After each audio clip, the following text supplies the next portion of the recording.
డబ్బు, అనారోగ్యం, ఉద్యోగం, వ్యాపారం, అప్పులతో బాధపడుతున్నారా? మీకోసమే లాంచ్ యువర్ ఫ్యూచర్ ప్రోగ్రామ్. నమస్తే, welcome back to Suman TV. Present మనతో పాటు ఉన్నారు పబ్లిక్ స్పీకర్ రజనీ రమ్మ గారు. నమస్తే మ్యామ్. నమస్తే నవీన. మేడం, మనం చూస్తున్నాం కదా, ఐటీ సాఫ్ట్వేర్ సెక్టర్ అంతా కూడా పడిపోతుంది ఆర్టిఫిషియల్ ఇంటెలిజెన్స్ రావడం వల్ల. అంటే అప్పట్లో పెళ్లి సంబంధాలు చూసేటప్పుడు సాఫ్ట్వేర్ అబ్బాయి అయి ఉండాలి, మాకు సాఫ్ట్వేర్ అయితే చాలు, ఇంకా వెనక బ్యాక్గ్రౌండ్ ఎంత చెత్తగా ఉన్నా మనకు అనవసరం, సాఫ్ట్వేర్ అయి ఉండాలి, మంచి శాలరీ ఉంది అంటే మా అమ్మాయిని ఇచ్చేస్తాం, పెళ్లి పంపించేస్తారు చక్కగా. కానీ ఇప్పుడు సాఫ్ట్వేర్ అబ్బాయి అంటేనే కష్టం అయిపోయింది. ఒక రైతు కన్నా ఇస్తాం కానీ పొలం పని చేసుకుని, కానీ సాఫ్ట్వేర్ అబ్బాయికి మాత్రం ఇవ్వమని అంటున్నారు. ఒకసారి మాట్లాడుతుంది దాని గురించి.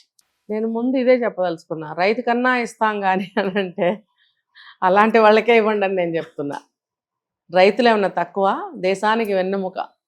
ఇప్పుడు ఎంటెక్లు, బీటెక్లు, ఎంఎస్లు చేసిన వాళ్ళు కూడా వ్యవసాయం చేసుకుంటున్నారు. ఎందుకంటే వాళ్ళకి అది ఇంట్రెస్ట్, వాళ్ళ వాళ్ళ వంశపారంపర్యంగా వస్తున్న వ్యవసాయం అనేది వాళ్ళు చేసుకోవడానికి ఇంట్రెస్ట్గానే ఉన్నారు.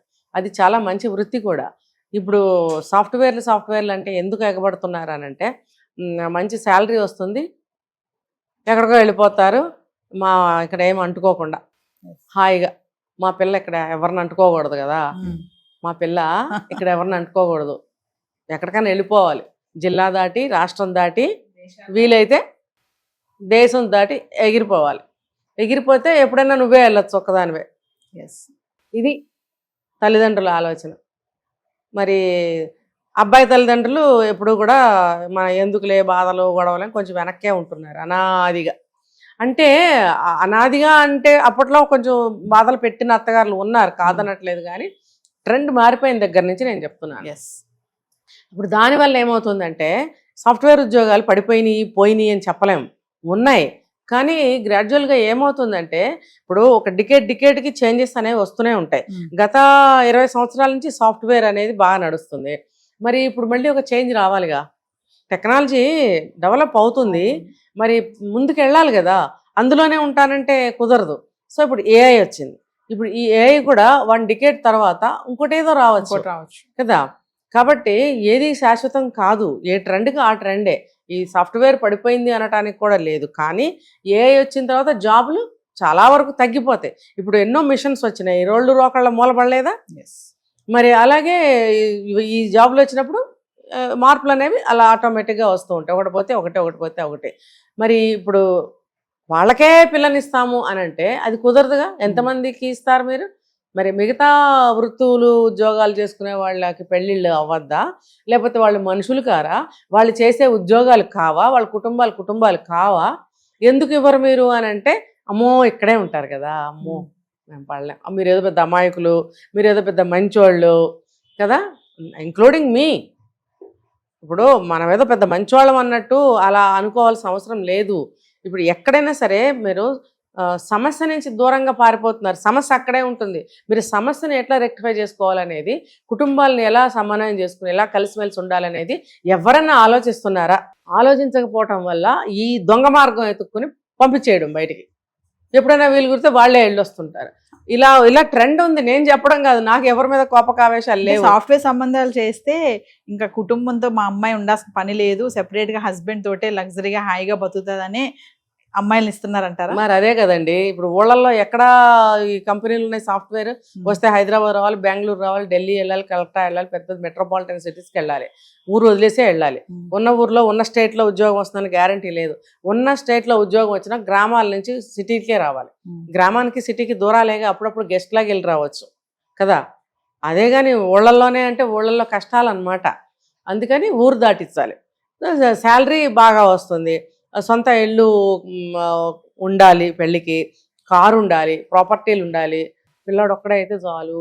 మరి ఒకవేళ వాళ్ళు కానీ పొరపాటును బతికుంటే వాళ్ళ నుంచి దూరంగా వెళ్ళిపోవాలి.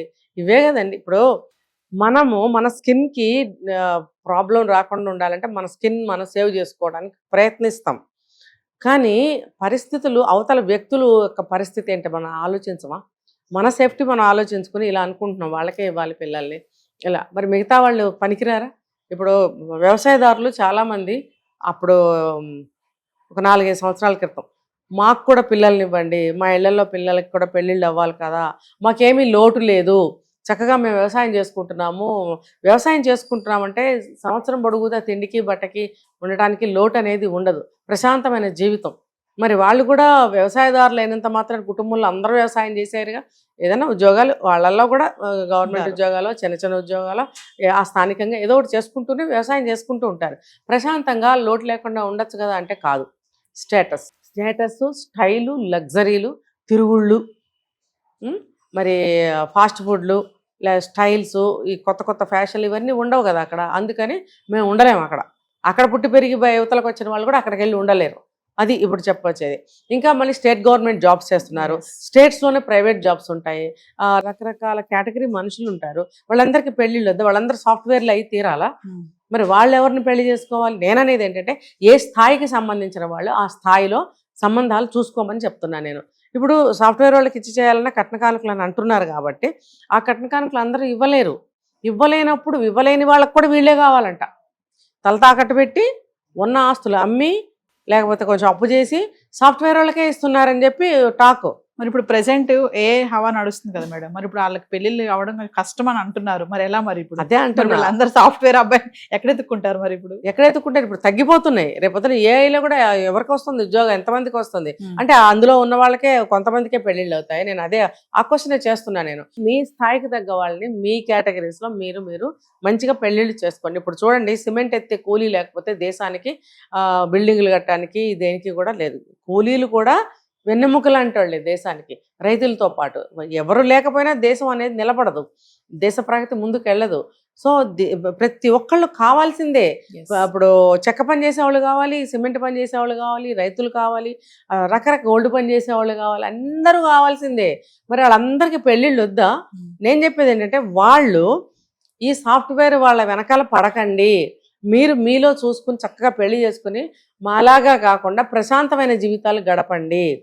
ఓకే, ఇప్పుడు మీరున్నారు, మీరు ఇక్కడ చదివారు, ఇక్కడ ఉద్యోగం చేశారు, మీకు ఇక్కడ ఓకే. ఇప్పుడు నేను ఇక్కడ చదువుకున్నా, నేను ఇక్కడ పుట్టి పెరిగాను, నేను ఇక్కడ చదువుకుని నేను ఇక్కడ ఉద్యోగం, నాకు సెట్ అవుతుంది. నేను ఇప్పుడు ఊరు వెళ్ళిపోయి అక్కడ ఏమైనా చేయాలంటే కుదరదు. వాళ్ళు ఇక్కడికి వచ్చేసి చేయాలంటే వాళ్ళు కూడా ఇమ్మడలేరు.